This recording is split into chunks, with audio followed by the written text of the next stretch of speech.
Creating a personal budget. The key to financial freedom. Creating a personal budget is one of the most important aspects of successful financial management in our lives. Many people, especially here in the United States, find the idea of creating a budget overwhelming and complicated. But let me tell you, it doesn't have to be that way.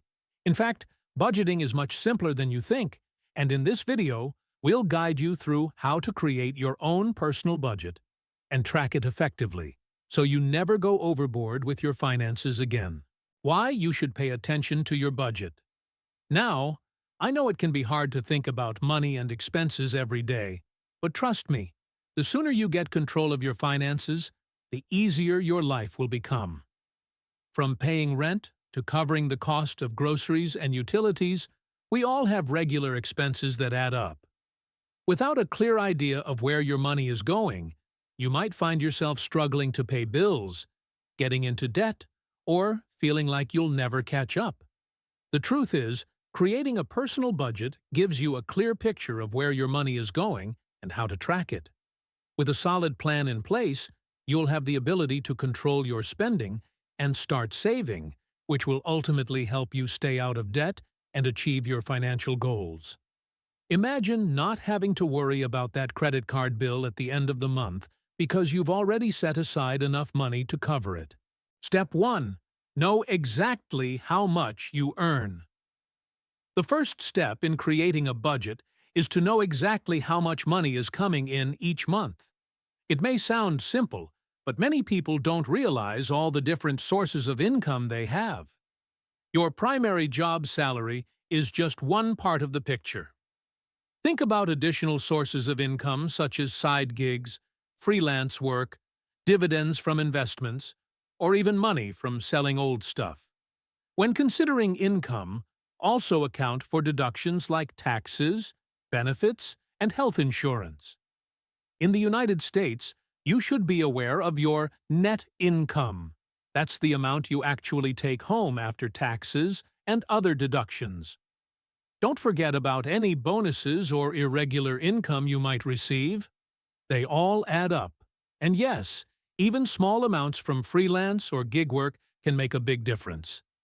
Once you have a complete picture of your income, it's time to move on to the next step, figuring out where your money is going. Step 2. Track every single expense. Now that you know your income, it's time to understand where your money is going. Most people are surprised by how much they actually spend each month without realizing it. We often overlook smaller expenses, like eating out, subscription services, or that daily coffee from your favorite cafe. These little purchases add up quickly. To start, list out all your necessary expenses, such as rent, utilities, food, insurance, and transportation. Don't leave anything out. Once you've accounted for the essentials, move on to regular payments like credit card bills, student loans, and any other recurring debts. But don't stop there. Make sure you also track your discretionary expenses. These are things like clothing, entertainment, hobbies, and even small, spontaneous purchases that often slip through the cracks. To really understand your spending habits, use an app or pen and paper to track everything. You'll be amazed at how many expenses go unnoticed. Small, seemingly insignificant purchases can add up to hundreds of dollars each month. Step 3. Categorize your expenses. Once you've listed your income and all of your expenses, the next step is to categorize them. This is where things really start to get interesting. Categorizing your expenses allows you to see exactly where your money is going. You'll be able to pinpoint areas where you might be spending too much and adjust accordingly. Start by separating your expenses into the following categories. Basic needs. These are the non-negotiable expenses: housing, food, transportation, insurance, utilities. Savings and investments. This category should include money you are putting aside for emergencies, retirement, or any future goals, like buying a home. Wants. These are things you don't necessarily need, but they enhance your life. For example, entertainment, dining out, or travel. Discretionary spending. These are the little luxuries or habits, such as gym memberships, magazine subscriptions, or extra items at the grocery store. When you categorize your expenses, you'll quickly see where you can make changes. Maybe you're spending too much on dining out, or you forgot to cancel that unused streaming service subscription. It's easy to make adjustments once you have everything in front of you. Step 4. Set financial goals for your future. Now that you know how much money you have coming in and going out, it's time to set some financial goals.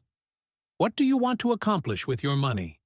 Do you want to save for a house, pay off student loans, build an emergency fund? Or maybe you just want to stop living paycheck to paycheck. Setting clear financial goals is crucial. Once you have your goals in mind, break them down into smaller, actionable steps. For example, if you want to buy a house in the next 5 years, you'll need to figure out how much you need to save each month for a down payment. If you have credit card debt, set a goal to pay it off within a certain time frame. As you set your goals, be realistic about your time frame and how much you can afford to put aside each month. If your goal is to pay off credit cards, prioritize it by allocating a certain percentage of your income toward that goal each month. Step 5. Follow the 50-30-20 rule to keep things balanced. Now that you've created your budget and set your goals, it's important to maintain a balance between income and expenses. One popular way to do this is by following the 50-30-20 rule. This method helps you allocate your money in a balanced way so that you cover all your essential expenses, save for the future, and still have room for some fun. Here's how the 50-30-20 rule works. 50% of your income should go toward essential expenses, rent, utilities, groceries, etc. 30% should go toward your wants, entertainment, dining out, etc. 20% should be saved or used to pay off debt. If your expenses exceed your income, you'll need to make some adjustments. Consider cutting back on non-essential spending, or look for ways to increase your income through side jobs or freelance work. Step 6. Use technology to make budgeting easier. Thanks to technology, budgeting has never been easier. There are tons of apps and online services that can help you manage your finances, such as Mint, YNAB, You Need a Budget, or Personal Capital. These platforms help you track your income and expenses automatically, set financial goals, and send reminders for bill payments. Using a budgeting app is especially helpful if you're just starting out with budgeting. It can help you categorize expenses, visualize where your money is going, and suggest areas where you can save. Some apps even sync with your bank account, making it easier to keep track of everything in real time. Step 7. Review your budget regularly and make adjustments. The best part about budgeting is that it's a dynamic tool, not a rigid plan. Your budget will change as your income and expenses fluctuate, so it's essential to review it regularly. Evaluate your progress and make adjustments as needed. Have you been able to save for your goals? Are there areas where you could reduce spending? Are you on track to pay off debt? As your financial situation evolves, your budget should evolve with it. If you find that you're overspending in one category, find a way to cut back. On the other hand, if you're saving more than expected, consider putting that extra money toward another financial goal. Take control of your finances and start today. And that's it, friends. Creating a personal budget isn't something to fear. It's an empowering process that can help you gain control of your finances and set you up for a successful future. By following these simple steps, you can start budgeting today and begin working toward your financial goals.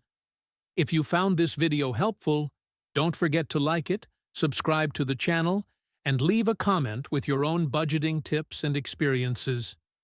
We'd love to hear how you manage your finances, and your insights might help someone else. Remember, budgeting isn't just about saving money. It's about gaining the freedom to spend confidently and live the life you want. Thanks for watching, and I'll see you in the next video.